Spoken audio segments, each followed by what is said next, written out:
You won't believe what happens next. Brother Xing asked, puzzled, what bag? Sushi. His wife said an hour ago. He sent Xiao Zhao to the police station with clothes and tossed in a box of sushi. Little did they know, as soon as Xiao Zhao stepped out, someone was eyeing her. Brother Xing jumped in his car to find her, but the old clunker wouldn't start. Too bad he didn't use the Gauzy second-hand car app. I recently snagged a 2021 Tesla Model 3 for just $99,000. It's over $130,000 cheaper than new, drives like new, and with prices dropping, Gauzy's the best buy. Every car is certified inspected, with a 3-day test drive. Like it, buy it. Check Gauzy for deals. You could also get a Tesla for $99,000, don't miss out. Now, back to our story. After the call ended, Brother Xing turned. He spotted a bag on the ground nearby. He picked it up, only to find it was filled with his underwear. Then his phone rang again. Brother Xing answered, hearing his wife scream on the phone. He rushed home, only to find a young guy curled up on the couch. This guy was none other than the infamous Slap Pig. Brother Xing was furious and grabbed the guy by the neck, demanding, "Where's my..." Slap Pig screamed like a lunatic, realizing he had swapped an ear for money. If Brother Xing didn't pay up, he'd chop off Xiao Zhao's ear. Brother Xing went soft after hearing that, pleading with Slap Pig for a little more time. "I swear I'll have the money," he promised, but Slap Pig gave a grim ultimatum, no cash in 3 days and off with Xiao Zhao's ear. The next day, Little Zhu appeared in the neighborhood, backpack in tow, relying on his childhood memories. He snuck around to the backyard, tossed his backpack onto a tree branch, then informed the cops he was Jin Qiuhu's son. He came to talk to his dad. On hearing his son's arrival, Jin Qiuhu danced with excitement. Little Zhu asked for a drink. Jin Qiuhu immediately ordered the cops to get some appetizers and a few bottles of fine liquor because he wanted to have a good drink with his son. Little Zhu played along, saying he needed to grab something from his room. Jin Qiuhu suspected nothing as Little Zhu strolled into the house. He opened the window and, to his horror, his backpack was hanging way out of reach.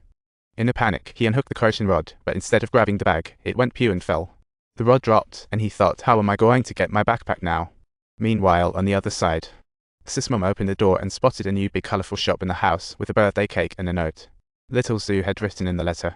His biggest wish in life was to rip off the label of being the son of a rapist, but it felt like that label was stuck to him like glue. The only way out seemed extreme.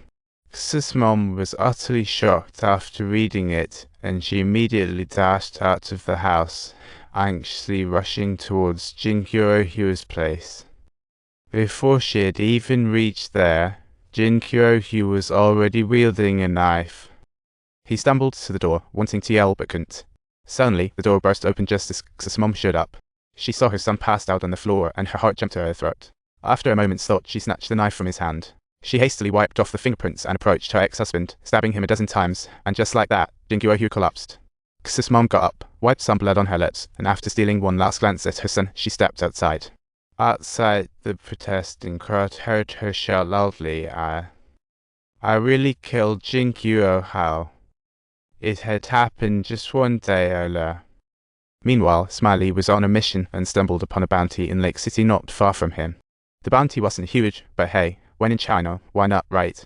He took the job, and his targets, number 1 was Jin Qiuhu, and number 2 was a lawyer named Lai, whose bounty was the target.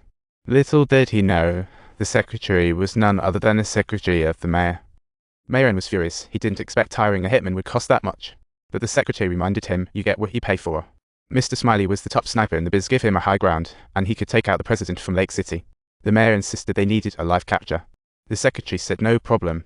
Mr. Smiley would use a rubber band, and then had used a throwing harpoon to help him flip over the wall like a pro. He would take a moment to admire the beauty of Lake City before landing gracefully on Jin Qiuhu's hallway. Then he'd sneak in, carry the unconscious Jin Qiuhu, break some stuff in the kitchen, and end with a dramatic flourish. Unfortunately, Little Zhu messed up this perfect plan. At the police station, Brother Xing hadn't slept for 24 hours, and had been watching monitors all night. He couldn't find any trace of his daughter. Brother Xing was racking his brain thinking of ways to get money, when suddenly, a diabolical idea struck him. Jin Qiuhu was worth 20 billion. This could be his plan B. Just then, the phone rang, interrupting his thoughts. It was a call from White Mirror. Xiao Zhao's phone just powered on, and the location showed she was on a mountain. Brother Xing perked up immediately. He dashed downstairs ready to rescue his daughter, but just as he was about to head out, the team leader blocked him, looking urgent and saying they had a that son of a gun, Jin Qiuhu, just got stabbed a dozen times and is likely dead. Brother Xing froze, thinking, oh no. Just like that, his plan B was dead on arrival. The team leader urged him to hurry. The squad was responsible for the protection detail. With Jin Qiuhu's mess, they needed to act fast. If it came out they weren't on site, they'd be in hot water. Brother Xing was at a loss for words. He couldn't tell the team leader. He had his daughter kidnapped because he stole money from a mad dog. In a pinch, Brother Xing had no choice but to call Little White. He begged Little White to scout ahead for him, and she immediately agreed. Speeding off, she went to the location. She discovered it was an abandoned slaughterhouse. It was dark and eerie. She held her submachine gun as she stealthily searched and found Xiao Zhao in one of the rooms. She asked the girl, so, have you smashed that like button, subscribed, and turned on notifications? If you did, it'll save you. Xiao Zhao just rolled her eyes.